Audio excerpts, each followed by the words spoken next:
কুকুর কান্না করলে কি হয়, ইসলাম কি বলে? আসসালামু আলাইকুম। কেমন আছেন সবাই? আশা করি আল্লাহর রহমতে সবাই ভালো আছেন।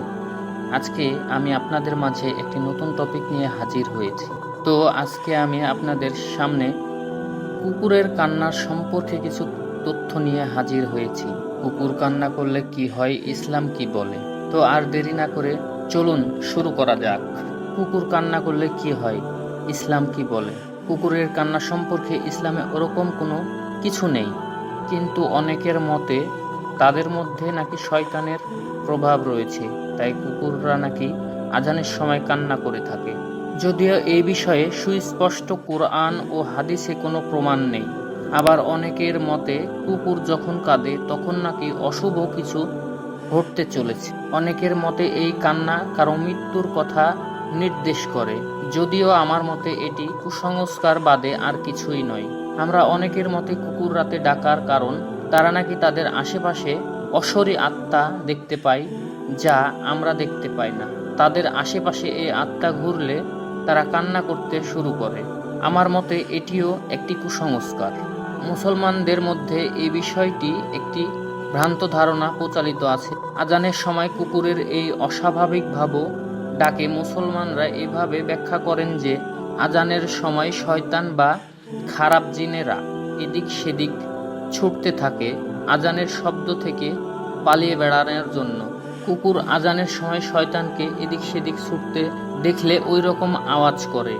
একজন কৌতূহলী মুসলিম যদিও এই কৌতূহল বিষয়ে তারা কৌতূহল দূর করার জন্য এলাকার কোনো ইমামকে জিজ্ঞাসা করেন, তাহলে তিনি এই ভ্রান্ত ধারণাটি উত্তর হিসেবে পাবেন। মুসলিমদের মধ্যে প্রচলিত এই ধারণাটি লোকমুখে প্রচলিত এমন কোনো ধারণা নয় যার সাথে ইসলামের কোনো যোগসূত্র নেই। এই ভ্রান্ত ধারণাটি ইসলাম থেকে এসেছে। নিচের হাদিস দুটো পড়লেই তা পরিষ্কার হয়ে যাবে। আজানের ফজিলত এবং আজান শুনে শয়তানের পলায়ন। কুতাইবা ইবনে সাইদ রহমতুল্লাহ আলাই আবু হুরায়রা রাদিয়াল্লাহু তাআলা আনহু থেকে বর্ণিত, রাসূল সাল্লাল্লাহু আলাইহি ওয়াসাল্লাম বলেন, যখন সালাতের আজান দেওয়া হয় শয়তান পিছনে ঘুরে বায়ু ছাড়তে ছাড়তে পালিয়ে যায়, যেন আজানের শব্দ সে শুনতে না পায়। আজান শেষ হলে সে পুনরায় ফিরে আসে। আবার যখন ইকামত দেওয়া হয় তখন সে পলায়ন করে। ইকামত শেষ হলে সে পুনরায় ফিরে আসে এবং সালাত আদায়কারীদের মনে সন্দেহ সংশয় সৃষ্টি করতে থাকে। সে তাকে বলে, এটা স্মরণ করো, ওটা স্মরণ করো। সে কথাগুলো সালাতের আগে তার স্মরণেও ছিল না। শেষ পর্যন্ত সালাত আদায়কারী দ্বিধায় পড়ে যে সে বলতেও পারে না যে কত রাকাত পড়ল। হাদিসের মান সহিহ। দ্বিতীয় অনুচ্ছেদ, থালা বাসন ইত্যাদি ঢেকে রাখার প্রসঙ্গে।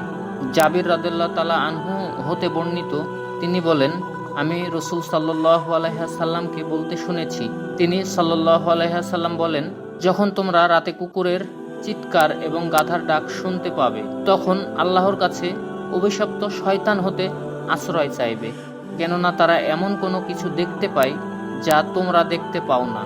আর রাতে যখন মানুষের চলাচল বন্ধ হয়ে যায় তখন তোমরাও বাইরে যাওয়া কমিয়ে দাও, কেননা মহাপরাক্রমশীল আল্লাহ তাআলা তার সৃষ্টির কিছু জীবকে রাত্রিকালে ছেড়ে দেন।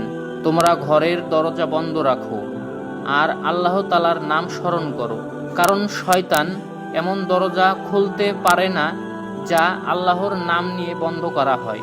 আর তোমরা ঘটি মটকা খাদ্য পাত্রসমূহ ঢেকে রাখো, শূন্য পাত্র উবুড় করে রাখো এবং মশকের মুখ বেঁধে রাখো। শারহুস সুন্নাহ। দ্বিতীয় অনুচ্ছেদ, থালা বাসন ইত্যাদি ঢেকে রাখার প্রসঙ্গে। ব্যাখ্যা দ্বারা উদ্দেশ্য রাতে কোনো এক অংশে। আর হাকিমের বর্ণনা, যখন তোমরা কুকুরের আওয়াজ শুনবে তারা যা দেখে তোমরা তা দেখতে পাও না, তা হলো তারা শয়তানকে দেখতে পায়। আবু হুরায়রা রাদিয়াল্লাহু তাআলা আনহু এর বর্ণনা এসেছেন বুখারী ও মুসলিমে বর্ণিত, যখন কোনো মুরগির আওয়াজ শুনবে সে যেন আল্লাহর কাছে আশ্রয় চায়, কেননা সেই মালাক বা ফেরেশতাকে দেখতে পায়। কারি ইয়াজ রহমতুল্লাহ আলাই বলেন, কারণ হলো মালাইকার ফেরেশতাগণের আমিন দুয়াতে তার ক্ষমা প্রার্থনার কামনা, তাদের শাহাদাত, বিনয়, নম্রপূর্ণ এবং একগোষ্ঠীতা, আর তাতে সৎলোকদের উপস্থিতির সময় দোয়া কামনা করা ভালো। অনুরূপ দোয়া করা ভালো জালিম ও ফাসিকদের দর্শনের সময়। মধ্য কথা হলো নেককার ও ফাসিকদের দেখা ওয়াদা ও শাস্তির নির্দেশনা শোনার পর্যায়ে একটি হলো প্রথমে চাইবে, দ্বিতীয় আশ্রয় প্রার্থনা করবে। যেমন অন্য সহিহ হাদিসে এসেছে, যখন তোমরা মোরগের আওয়াজ শুনবে আল্লাহর নিকট অনুগ্রহ কামনা করবে, কারণ সে মালাক ফেরেশতাকে দেখে, আর সে গাধার আওয়াজ শুনবে আল্লাহর কাছে শয়তান হতে আশ্রয় চাইবে, কেননা সে শয়তানকে দেখছে।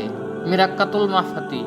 এই ভ্রান্ত ধারণার উপর নির্ভর করে মুসলিমদের মধ্যে অনেকেই দাবি করেন যে আজানের সময় কুকুরের অস্বাভাবিক সুরে ডাকা বা আওয়াজ করা ইসলামের সত্যতার প্রমাণ।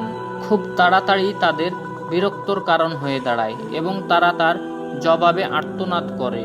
অতএব আজানের সময় কুকুরের আর্তনাদ করা মুসলিমদের মধ্যে যা প্রচলিত আছে তা ভিত্তিহীন ভ্রান্ত বিশ্বাস ছাড়া কিছুই না। কুকুর কেবল আজানের সময় ওইভাবে আর্তনাদ করে এবং টেলিফোন বাজার শব্দে, অ্যাম্বুলেন্সের সাইরেন, সুশ্রাব্য বাদ্যযন্ত্রের শব্দে, অ্যালার্ম ঘড়ির শব্দে ইত্যাদিও কুকুর এইভাবে আর্তনাদ করে।